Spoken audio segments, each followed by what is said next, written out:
Winter tourism in Illinois is up 5%, and many wineries in this region have seen a spike in their business.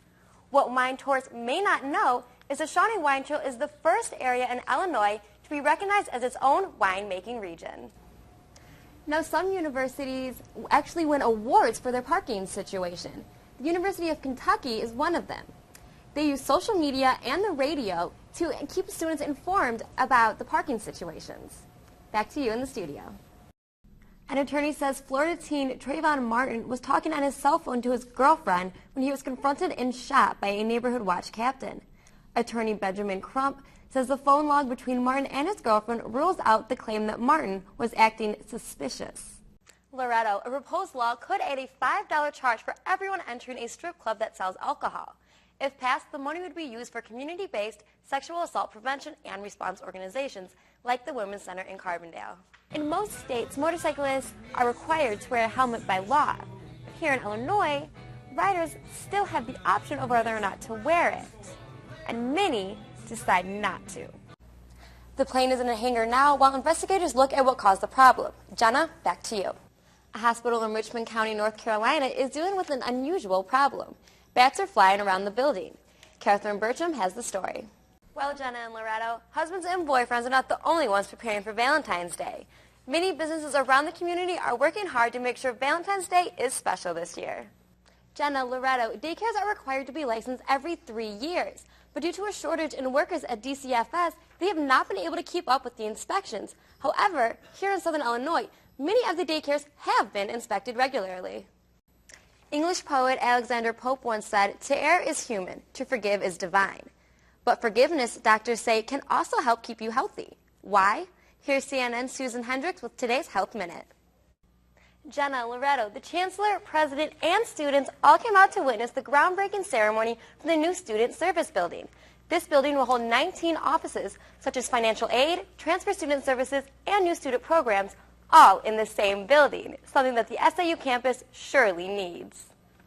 New students will no longer have the headache of trying to find their way through Woody Hall. The construction and subsequent completion of this building is a major win for our students. The new Student Service Building will hold offices such as the Bursar's office and undergraduate admissions, which had previously been held in Woody Hall, something that everyone is glad to see retire.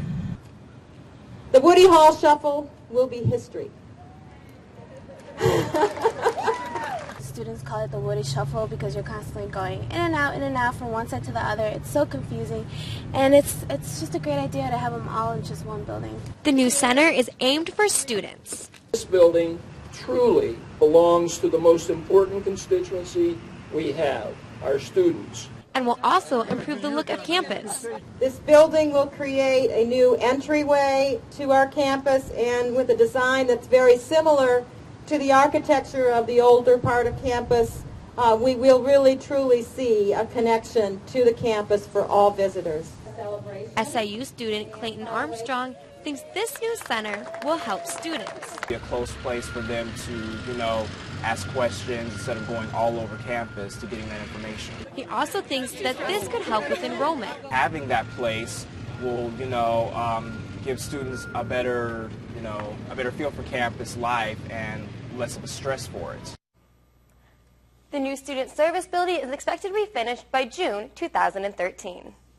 Harrisburg may have been torn apart, but the residents of this small community are coming together. It's really a blessing to get to just serve the people and love on them and just to help them to get their lives back together.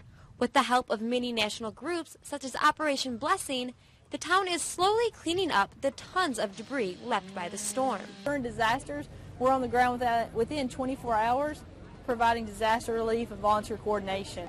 And the response has been more than most people expected. Just over the last 3 days, we've had over 1,600 volunteers, so it's been amazing to see just the love and the concern for their neighbor here in the Midwest. While volunteers are doing their part to get the city back to life, the government is doing theirs too. We just had the arrival of some preliminary damage assessment teams from both the Federal Emergency Management Agency and the Small Business Administration. FEMA, IEMA, and SBA all came to assess the damage done to houses and businesses. We want to be accurate with this assessment. We want to account for everything that was damaged through the course of the tornado that came through here just last week. With volunteers and groups like Operation Blessing, people of this damaged town will be able to rebuild. Residents here in the area in Harrisburg, we want to help you. We don't want to pack up in a couple weeks and have anybody that's fallen through the cracks. So